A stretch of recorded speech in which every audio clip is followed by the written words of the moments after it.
So welcome guys, मेरे YouTube channel पर आप सभी का बहुत बहुत स्वागत है।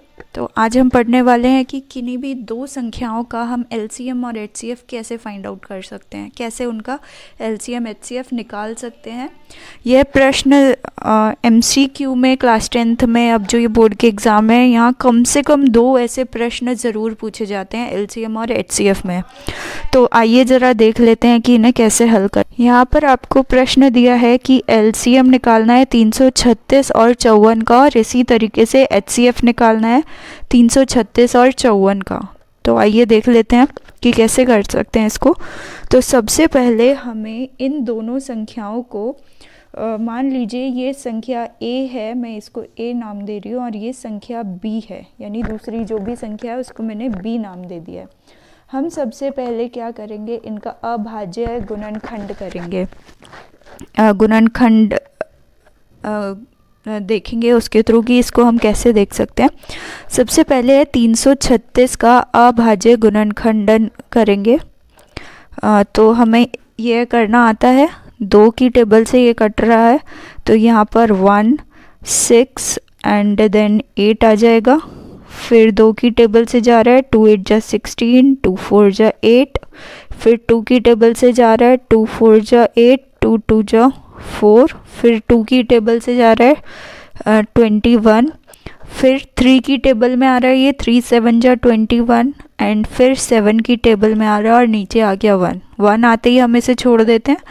दूसरा इसी तरीके से दूसरी संख्या का हमें अभाज्य गुणनखंडन करना है। तो 54 का देख लेते हैं यहाँ पर। तो 54 2 की टेबल में जाता है 27 पर। फिर ये 3 की टेबल में 3 9 जा 27, फिर 3 3 जा 9, फिर 3 1 जा 3। तो हमने इसको कर लिया। अब आइए इसमें देख लेते हैं कि इसे कैसे लिख सकते हैं। इसका मतलब क्या है कि मैं 336 को लिख सकती हूँ, 336 को लिख सकती हूँ। कितनी बार 2 आ रहा है, 1 2 3 4, यानी 2 को 4 बार मैं ऐसे लिख सकती हूँ। Into 3 into 7, 3 into 7। इसी तरीके से 54 को हम लोग कैसे लिख सकते हैं, 54 को हम लोग लिख सकते हैं 2 into 3 into 3 into 3, 2 into 3 into 3 into 3, यानी सेम यहाँ पर जो संख्या थी उसको मल्टीप्लाई करके लिख दिया, गुना करके लिख दिया। अब यहाँ से मेन सारी चीज़ें शुरू होती है कि यहाँ से हम एलसीएम और एचसीएफ इन दो संख्याओं का कैसे निकाल सकते हैं। तो अगर हम बात करते हैं एचसीएफ की, तो एचसीएफ क्या होता है कि इन दोनों में कौन कौन सी ऐसी संख्याएं हैं जो कॉमन है। कॉमन मतलब जो दोनों में आ रही है। जैसे देखो यहाँ पर 2 जो है दोनों में आ रही है। इसी तरीके से 3 देखूँ तो 3 भी दोनों में आ रही है ना। तो एचसीएफ क्या होगा, जो जो कॉमन चीज़ आ रही है उसको एक बार लिखो। 2 कॉमन आ रहा है तो उसको एक बार लिखा, फिर मल्टीप्लाई। कुछ और कॉमन आ रहा है वो भी देखो, यहाँ 3 भी कॉमन आ रहा है तो 3 को भी मैंने लिख दिया। और फिर अगर कोई और संख्या भी इस तरीके से होती वो भी हम एक बार लिख देते। अब उसको गुना करेंगे, 2 3 6, तो ये आ गया हमारा एचसीएफ। इसी तरीके से यदि हमसे आप पूछेगा एलसीएम निकालो इस संख्या का, तो एलसीएम क्या हो जाएगा कि जो नंबर यहाँ पर कॉमन आए थे उनको एक बार लिखो, उसको एक बार लिखा। ये भी कॉमन आया था उसको भी एक बार लिखा, बीच में गुना का साइन होना चाहिए। फिर गुना में अब जो भी संख्या बच गई, कौन कौन सी चीज़ें बच गई, ये 2 बचा इसको इधर लिख दिया, ये 2 बचा इसको इधर लिख दिया, ये बचा इसको भी गुना में 2 लिख दिया, फिर 7 बचा इसको भी लिख दिया, फिर ये 3 बचा इसे भी लिख दिया, और फिर ये वाला 3 बचा तो इसको भी लिख दिया। अब हम क्या करेंगे, सिंपल बस इसको गुना करके जो भी हमारा आंसर आएगा उसे लिख देंगे। 2 3 जा 6, 6 2 जा 12, 12 2 जा 24, 24 2 जा 48, और फिर 48 को जो भी यहाँ पर नंबर है 7 से मल्टीप्लाई करेंगे। जो भी आपका आंसर आ रहा है, 7 8 जा 56, 5 कैरी गया, 7 4 जा 28, 29 30, 336 और फिर 336 को इस 9 से गुना कर देंगे, 3 3 जा 9 था, तो इससे मल्टीप्लाई कर देंगे। तो जब हम इसको मल्टीप्लाई करेंगे तो हमारा आंसर आएगा 3024। तो ये हमारा एलसीएम आ गया और ये हमारा एचसीएफ आ गया। आइए एक प्रश्न और कर लेते हैं इसी तरीके से। हमें नेक्स्ट क्वेश्चन बोला है कि एलसीएम निकालना है 96 और 404 का, इसी तरीके से इन दोनों का एचसीएफ निकालना है। सेम तरीका है जैसे हमने किया था, इसको ए मानेंगे, इसको बी मानेंगे और फिर इसका अभाज्य गुणनखंड करेंगे। सो यहाँ पर 96 है, 2 की टेबल से जाएगा, ये हमें पता है 48 हो जाएगा, 224 सिंपल, 2 की टेबल में ये 12 पे जाएगा, 2 से ये फिर से जाएगा, 6 आ जाएगा, फिर 2 3 जा 6 और फिर 3 1 जा 3 होता है सिंपल। अब 404 को भी इसी तरीके से हम देखेंगे, 404 लिखेंगे, 2 की टेबल में जा रहा है तो 202, फिर ये 2 की टेबल में जा रहा है 101, फिर ये देख लेते हैं कि किसकी टेबल से कैंसिल हो रहा है। तो यहाँ पर ये 101 किसी की टेबल में नहीं आता है, तो 101 अपनी ही टेबल में जाता है। आप करके देख सकते हैं ना, ये 3 की टेबल में जा रहा है, ये कहीं पर ना 7 की टेबल से, तो यहाँ पर ये 1 पे जाएगा। तो अब हम यहाँ पर ये देख पा रहे हैं जैसे लास्ट क्वेश्चन में किया था उसी तरीके से 96 को मैं लिख सकती हूँ किस तरीके से, 2 into 2 into 2 into 2 into 2 into 3, जितनी बार भी 2 लिखा हुआ है तो ये सिंपल है 5 बार 1 2 3 4 5, 5 बार 2 लिखा है तो मैं 5 बार 2 लिख देती हूँ और फिर लास्ट में 1 बार 3 है तो 3 लिख दिया। इसी तरीके से 404 को हम कैसे लिख सकते हैं, 2 गुना 2 गुना 101, 2 गुना 2 गुना 101। अब हमें क्या निकालना है, एचसीएफ और एलसीएम। एचसीएफ होता है कॉमन देखना है हमें, कॉमन यानी कौन सी चीज़ बार बार रिपीट हो रही है, तो 2 इनमें रिपीट हो रही है तो 2 लिख दिया, गुना और भी कुछ रिपीट हो रहा है, हाँ ये वाला 2 भी दोनों में आ रहा है। अब जो एक बार ले लिया उसको दोबारा नहीं लेना, बचा हुआ अगर कुछ रिपीट हो रहा है उसे लेंगे। तो यहाँ 2 आ रहा था तो इसकी जगह 1 बार 2 लिख दिया, तो और कुछ भी कॉमन नहीं आ रहा है तो यहाँ पर इसका आंसर हो गया 4। इसी तरीके से मुझे एलसीएम लिखना होगा।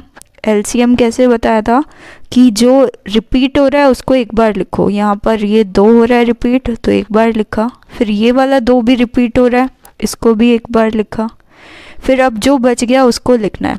तो एक ये 2 बचा तो ये वाला 2, फिर ये वाला 2 लिख दिया, फिर ये वाला 2, फिर ये 3 और फिर ये 101 बच गया। तो 101 लास्ट में आंसर क्या होगा एलसीएम की, जब हम इन सभी को गुना करेंगे और जो भी आंसर आएगा वही हमें लिखना होगा।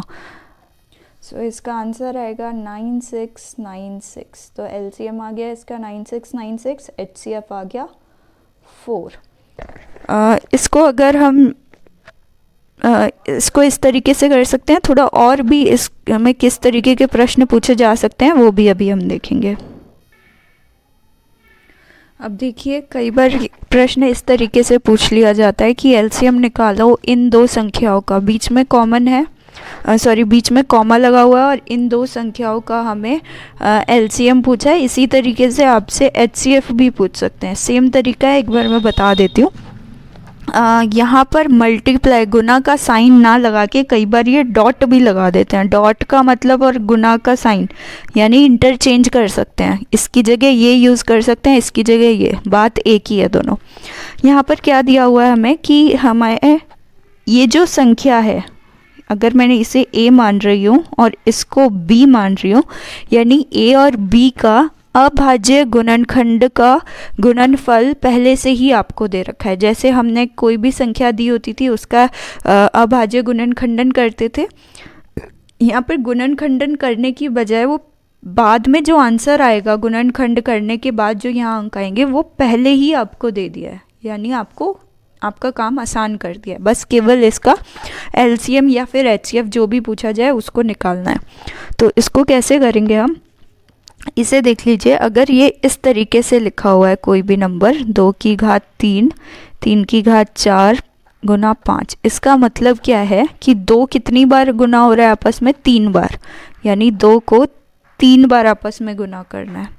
फिर 3 की घात 4 का मतलब है कि 3 को 4 बार गुना करना है आपस में, तो इसका अर्थ सिंपल ये हो गया। और फिर है गुना 5। इसी तरीके से हमें ये वाला नंबर दिया हुआ है 2 की घात 2, 3 की घात 2, 7 की गुना 11, तो मैं इसको लिख सकती हूँ 2 कितनी बार लिखना है? 2 बार, 2 को 2 बार गुना करना है, इंटू 3 को कितनी बार गुना करना है? 3 बार, तो 3 को 2 बार करना है, तो 3 को 2 बार गुना कर दिया है आपस में। फिर बचा है 7 गुना 11। अब हमें इसका एलसीएम या एचसीएफ निकालना बहुत आराम से आ जाएगा।